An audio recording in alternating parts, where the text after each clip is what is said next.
Tulang ini dimiliki oleh seorang wanita. Apa itu? Apa itu?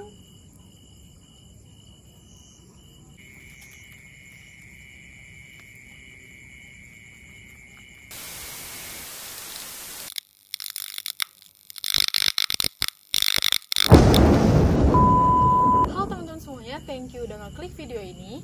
Aku Regi dan hari ini aku mau bawain satu cerita kriminal dari Taiwan. Jadi kasus ini terjadi di provinsi Tainan, Taiwan.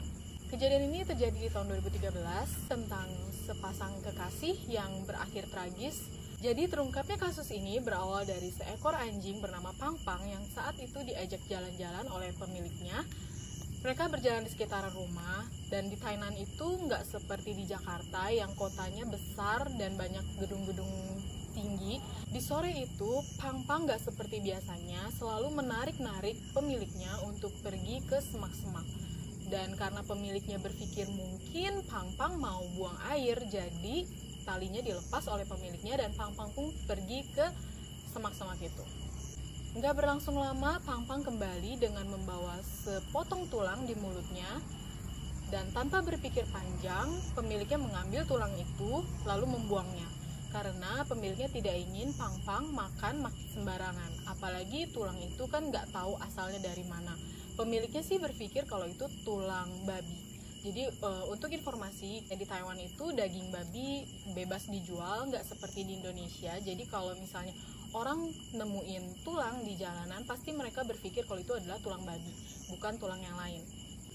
Keesokan harinya, Pang Pang kembali ke semak-semak yang sama dan dia kembali membawa sepotong tulang. Dari situ pemiliknya mulai khawatir kenapa Pang Pang selalu kembali ke semak-semak itu dan membawa pulang tulang. Tapi di situ pemiliknya belum berpikir panjang. Dia pun mengambil potongan tulang itu lalu kembali membuangnya. Pemiliknya berpikir, oh mungkin ini potongan tulang yang kemarin aku buang. Kejadian yang sama terulang di hari ketiga. Pang Pang kembali ke semak-semak yang sama dan akhirnya membawa pulang potongan tulang lagi. Dari situ pemiliknya mulai curiga karena dia pun yakin bahwa potongan tulang yang kali ini dibawa oleh Pang Pang itu bukan potongan tulang yang kemarin dia buang. Dari sini pemiliknya pun menghubungi polisi karena dia tidak berani untuk mengeceknya sendirian. Setelah pemiliknya menghubungi polisi setempat, akhirnya mereka bersama-sama ke tempat kejadian, ditunjukkan oleh Pang Pang jalannya. Kecurigaan mereka pun terbukti. Mereka menemukan sesosok mayat yang sudah dipotong-potong dan dimasukkan ke dalam 4 kantong. Yang pertama, mereka menemukan potongan tubuh di dalam sarung bantal yang sudah berumur darah pastinya. Yang kedua, mereka menemukan satu kantong hitam besar. Yang ketiga, mereka menemukan sebuah kantong belanja dari minimarket terdekat berwarna putih. Dan yang keempat, mereka menemukan potongan tubuh di dalam satu kantong beras berbahan nilon. Dari 4 barang bukti ini pun mereka langsung membawanya ke tim forensik. Dari situ tim forensik menemukan data penting, yaitu tulang-tulang ini dimiliki oleh seorang wanita yang adalah orang Asia tetapi bukan orang Taiwan. Selain itu, informasi lain yang didapatkan polisi adalah seperti misalnya gigi-gigi yang ditemukan di lokasi tidak lengkap. Jadi ada beberapa potong gigi yang sudah hilang. Tapi dari situ mereka tetap mengetahui bahwa susunan gigi yang dimiliki oleh wanita ini lebih maju di depan, memiliki gigi gingsul di sebelah kanan atas. Lalu diketahui juga bahwa wanita ini memiliki tindikan anting dan juga beberapa informasi forensik lainnya. Akhirnya polisi pun membawa informasi-informasi forensik ini kepada tim terkait untuk dibikinkan sketsa wajahnya. Polisi pun menyebarkan sketsa muka ini di mana-mana. Salah satunya ada di berita televisi. Gak berselang lama dari berita TV itu diedarkan, akhirnya suatu pagi, tepatnya jam 3.30 pagi, ada seseorang yang menelpon kantor polisi di Taipei. Jadi ini udah provinsi lain ya, karena kejadiannya itu kan ada di Tainan. Sementara yang ditelepon ini polisi yang ada di Taipei. Jadi Untuk informasi aja, kalau misalnya Tainan ke Taipei itu udah beda provinsi dan lumayan jauh, jaraknya itu sekitar 300 km lebih. Akhirnya dia pun berkata kepada polisi, maaf Pak, sepertinya sketsa yang disebarkan di televisi ini, berita ini, itu sepertinya pacar saya. Dan setelah ditanya oleh polisi, akhirnya si penelpon yang bernama Xiao Chong ini mengatakan sebuah informasi penting, yaitu dia mengatakan bahwa pacar saya yang hilang berkebangsaan Vietnam. Dari sini akhirnya polisi pun memanggil Xiao Chong untuk dimintai keterangan. Keesokan harinya Xiao Chong pun ke kantor polisi dengan membawa beberapa foto dari kekasihnya itu, dan akhirnya dia mengatakan kepada polisi bahwa kekasihnya bernama Amiao, berkebangsaan Vietnam, berumur 28 tahun dan datang ke Taiwan untuk bekerja. Jadi profil singkat dari Xiao Chong, dia adalah seorang koki di sebuah restoran di Taiwan, dan Amiao adalah teman kerjanya.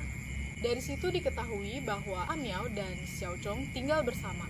Akhirnya polisi mendatangi kediaman mereka untuk mencari bukti-bukti penting lainnya. Dari situ diketahui bahwa sarung bantal yang ditemukan di tempat kejadian tadi dengan sarung bantal yang ada di rumah mereka itu sama. Polisi pun yakin bahwa korban yang ditemukan adalah Amiao. Polisi pun menghubungi kepolisian di Vietnam untuk meminta DNA dari ibu kandung Amiao ini.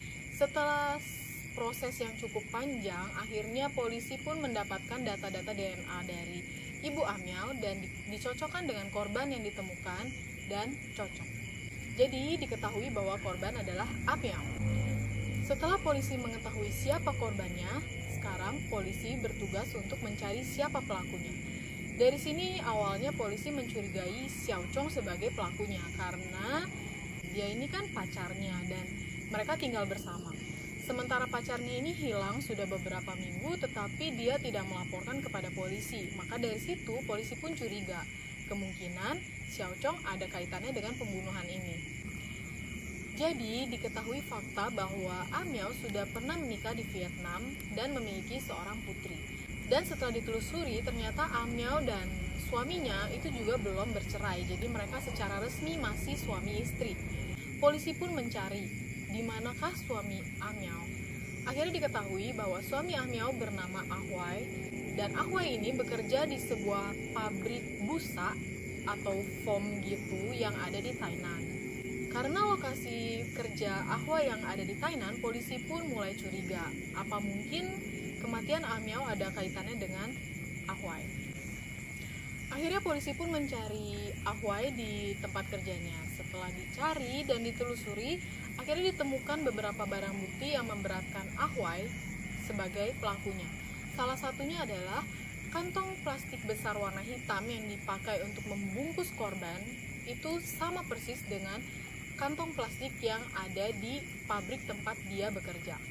Akhirnya setelah Ahwai mengakui perbuatannya, dia pun bercerita bahwa sebenarnya dia terlebih dahulu datang ke Taiwan untuk bekerja. Setelah dia bekerja selama 3 tahun, Amiao yang saat itu masih berada di Vietnam bersama putrinya selalu mengeluh bahwa uang yang dikirim oleh Ahwai itu selalu kurang, tidak bisa untuk menghidupi dia dan putrinya. Dia pun akhirnya berkata kepada Ahwai bahwa biar saya pergi ke Taiwan untuk mencari nafkah juga. Awalnya Ahwai keberatan, cuman Amiao ini berkeinginan keras dan mengatakan bahwa ini semua demi putri mereka. Karena Ahwai sangat mencintai Amiao dan dia pun berpikir kalau misalnya Amiao pergi ke Taiwan juga, mereka akhirnya bisa bersama-sama lagi. Jadi Ahwai pun mengizinkan. Tetapi setelah Amiao datang ke Taiwan untuk bekerja, perlahan-lahan gelagatnya pun mulai berubah. Meskipun setiap minggu di hari libur Ahwai, dia selalu menyempatkan dirinya untuk pergi ke Taipei menemui istrinya, tetapi Amiao perlahan-lahan mulai menjauhkan dirinya dari Ahwai. Dari situ dia pun mengatakan kepada polisi bahwa dia kehilangan sosok Amiao. Dari situ polisi pun mengambil kesimpulan bahwa Amiao sengaja menarik diri dari Ahwai untuk bisa bersama Xiao Chong. Tapi akhirnya dia mengetahui bahwa Amiao sudah berpacaran dengan Xiao Chong dan mereka pun sudah tinggal bersama.